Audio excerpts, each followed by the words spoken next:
Oui, effectivement, Kirilo Boudanov, c'est le tout jeune chef des renseignements militaires ukrainiens. Il pose cette question, où est passé le président russe?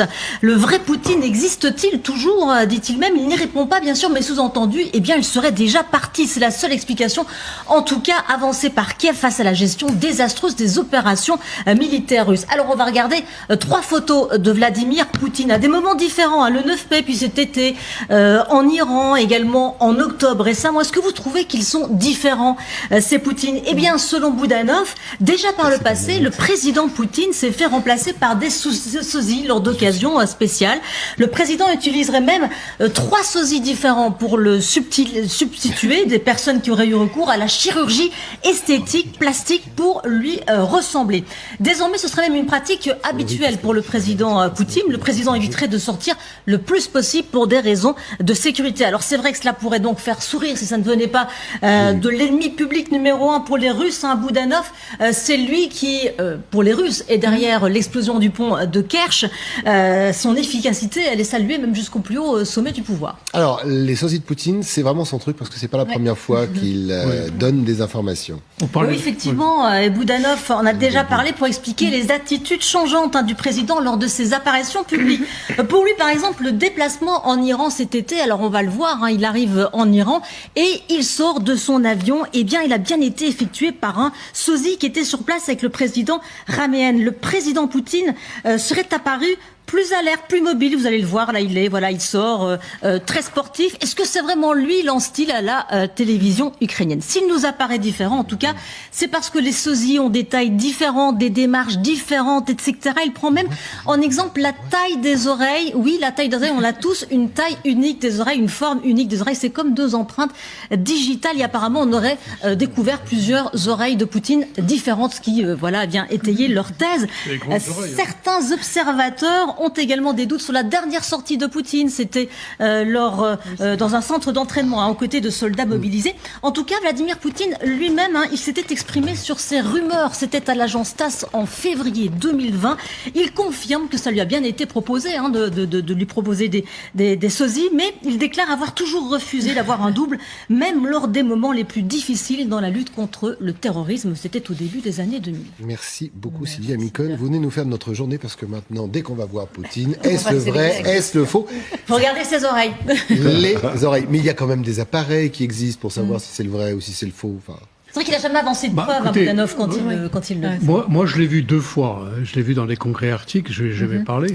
J'ai parlé à Gorbatchev. Il y a d'autres collègues qui l'ont vu beaucoup mieux. Moi, j'écoute beaucoup la télévision. Alors, il y a le sosie, l'apparence physique est une chose. Mais moi qui parle, je parle couramment russe, je l'écoute. Alors vraiment, chapeau, parce que l'apparence, c'est Saddam Hussein aussi. Il se baladait dans Bagdad, et puis si on l'y tuait, au moins il a la vie sauve. Mais je pense pas qu'il haranguait la foule. Moi, j'écoute Poutine. Alors s'il est sosie, parce que quand même, une voix, c'est très difficile à imiter, à mon sens. Je suis pas spécialiste. Donc si vraiment le sosie parle très bien, bravo. Bon. Ou alors vous êtes 2 fois tombé sur le vrai. Comment? Vous êtes tombé 2 fois sur le vrai. Oui. C'est aussi c'était bien avant. C'était avant 2008. Ce que l'on peut dire quand même, c'est qu'il est très difficile pour Poutine d'envoyer un sosie face à des dirigeants internationaux, parce qu'il faut quand même avoir une cohérence du discours, et puis ils se connaissent. Alors c'est plus facile d'aller sur un champ de tir avec des petits soldats qui arrivent de Sibérie, qui l'ont jamais vu et qui osent rien dire. Non, alors là, je pense que c'est pas possible. Mais alors pourquoi est-ce qu'il ferait ça? Pour s'économiser peut-être sur le plan physique? Non, par contre, les soldats, vous savez, je l'ai vu à la télévision en direct. Quand il embrasse les gens, il est un peu gauche. Là, j'ai trouvé un peu différent. Ils sont un peu malades, un peu de la part de quelqu'un qui met des présidents à 10 mètres de distance parce qu'il a peur du Covid, c'était très particulier. C'est pas des mobilisés. C'est ce qu'ils on les a trouvés dans des usines. Donc c'est la même équipe qui suit Poutine. Voilà. Donc les sosies. Et ils disaient même que les balles tirées étaient des balles à blanc pour éviter toute tentation de tirer sur Poutine. Ouais. Donc les sosies seraient les autres et pas le président, c'est ce que vous dites. Comment? Les sosies seraient les autres. Non, les autres, c'est intéressant, parce que vous voyez, ceux-là, on dit que ce sont des acteurs. Et on retrouve les mêmes quand il va dans une usine pour montrer qu'il est très acclamé. eh bien, c'est des gens, des acteurs. Ils disent bravo, tout le monde va bien, c'est les mêmes. Non, mais en effet, de toute manière, on a tellement parlé des ennuis de santé supposés de Vladimir Poutine. Parkinson. Voilà, cancer, Parkinson, tout a été évoqué. Et si le chef du renseignement ukrainien parle de ces sosies-là, en fait, il explique que c'est parce que à certains moments, Poutine n'est pas bien, donc il est remplacé par un sosie sur le devant de la scène. Tout ça, c'est la vie des Ukrainiens. William Burns, qui est l'Américain qui connaît le mieux Poutine, patron de la CIA, qui parle très bien russe, il a dit au contraire, il est trop bien portant, Poutine.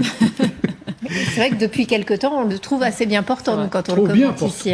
On va partir sur le terrain à Kherson avec cette question. Kherson sera-t-elle à nouveau Stalingrad? Un combat à mort en tout état de cause, une bataille urbaine jusqu'au corps à corps, une ville qui est devenue un véritable champ de ruines, un scénario très probable car les troupes russes continuent de s'y retrancher tout en renforçant leur défense. Regardez ce reportage à quelques dizaines de kilomètres seulement de la ligne de front. Les Ukrainiens continuent de pilonner Kherson. Michel Scott, Gabriel Orillon et Pauline Lormand sont à leur côté. Dans un sous-bois, à l'abri des drones, des hommes se préparent. Leur force de frappe, la voici, un obusier de 27 tonnes monté sur chenille et son canon pouvant toucher une cible située à 20 km de distance. L'ordre vient d'être donné de faire feu sur les lignes ennemies, une opération qui nécessite de se déplacer sur une autre position de tir. On va se rapprocher maintenant.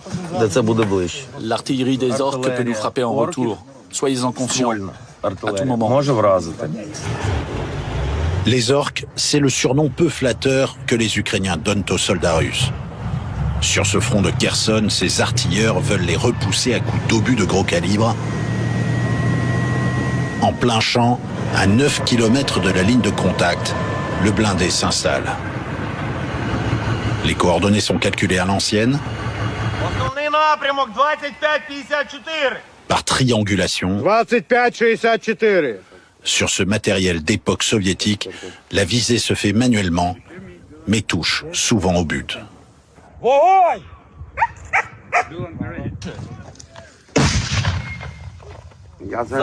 Notre stock de munitions est là. Lui enlève la douille vide et moi je charge l'obus suivant. Les tirs sont puissants. Les résidus d'explosifs projetés en l'air enflamment quelque peu la végétation alentour. Un petit incendie qu'il faut éteindre rapidement avant de filer, car le danger arrive très vite. Nous rembarquons dans les véhicules pour partir habitués, car le tir de réplique des Russes peut intervenir à tout instant. Ils ne sauront que dans les heures qui viennent si leur objectif a été détruit.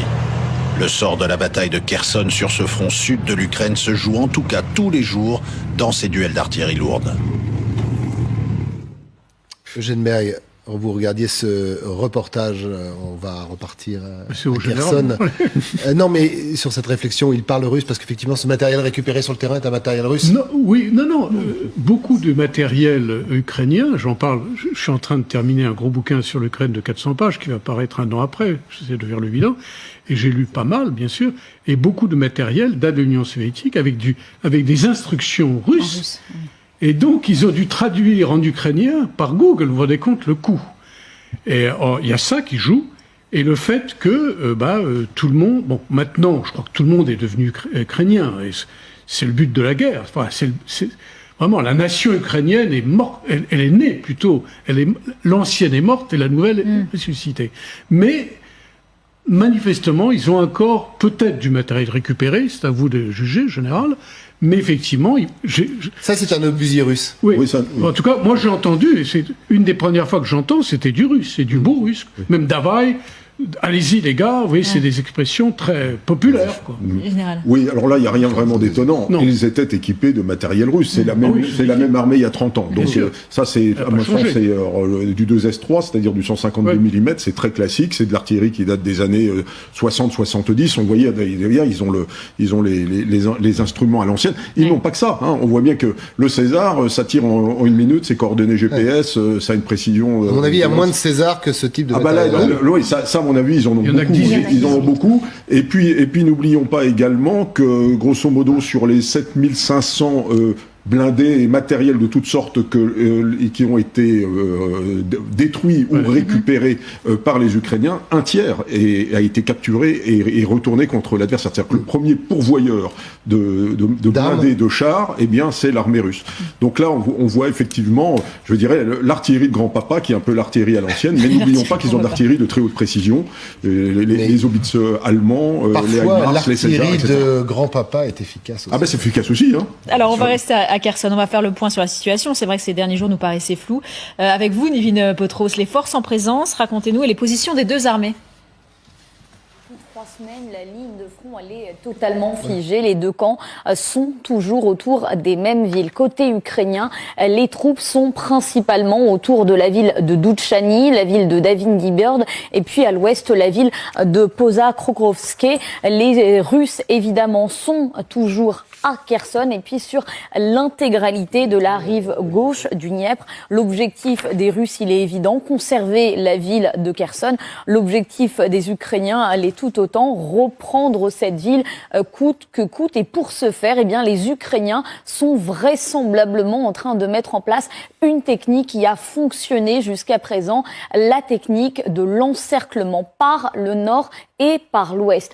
Par le nord, d'abord depuis la ville de Doutchany. Les Ukrainiens, vraisemblablement, ils vont tenter de longer le Dniepr et reprendre ces villes qui se situent eh bien, sur le chemin d'accès de la ville de Kherson, la ville de Mylov, mais également celle de Barislav. Et puis, à l'ouest, les Ukrainiens vont tenter eh bien, de tirer la position de l'ouest vers la ville de Kherson. Pour vous donner un ordre d'idée, il y a une trentaine de kilomètres entre la ville de Poza-Krokrovske et celle de Kherson. L'objectif, évidemment, des Ukrainiens, c'est de s'avancer progressivement vers la ville de Kherson. Et pour se faire tenter d'encercler au maximum les Russes, eh bien, ils sont actuellement en train de bombarder les 3 ponts qui traversent le Dniepr. L'objectif, évidemment, c'est d'isoler les Russes, de les bloquer dans cette partie pour ensuite, eh bien, prendre en tenaille les troupes russes. Les Russes qui, de leur côté, évidemment, se préparent également à l'assaut actuellement. Selon les différents renseignements, eh bien, ils sont actuellement en train de fortifier la ville de Kherson pour se préparer à un éventuel assaut ukrainien. Ils sont en train également de créer des conditions invivables pour les habitants restés, pour les inciter à partir au maximum. Pour ce faire, eh bien, ils coupent par exemple la connexion Internet ou les lignes téléphoniques pour eh bien, inciter donc ces habitants à partir. Et puis, selon le renseignement ukrainien, selon le chef du renseignement ukrainien plus précisément, eh bien, les troupes russes créent l'illusion qu'elles quittent Kherson pour mieux se repositionner, pour mieux se préparer à cette bataille de Kherson. Toujours selon les Ukrainiens, selon l'état-major ukrainien, la Russie pourrait eh bien, retirer son artillerie lourde de la rive droite de Kherson pour la transférer vers d'autres zones. Preuve peut-être eh bien, que ce sont des combats de rue qui s'annoncent. En tout cas, vraisemblablement, les Russes se préparent à des combats de rue. Alors, numériquement, les soldats russes sont 2 fois moins nombreux dans la ville de Kherson. Ils sont entre 15 000 et 20 000, tandis que les Ukrainiens seraient entre 30 et 40 000. Mais on le sait, les combats urbains sont plutôt à l'avantage de la défense qu'à l'attaque, donc plutôt à l'avantage des Russes qu'à l'avantage des Ukrainiens. On le voit, la bataille de Kherson se prépare des 2 côtés et elle s'annonce coûteuse en hommes, mais également en matériel.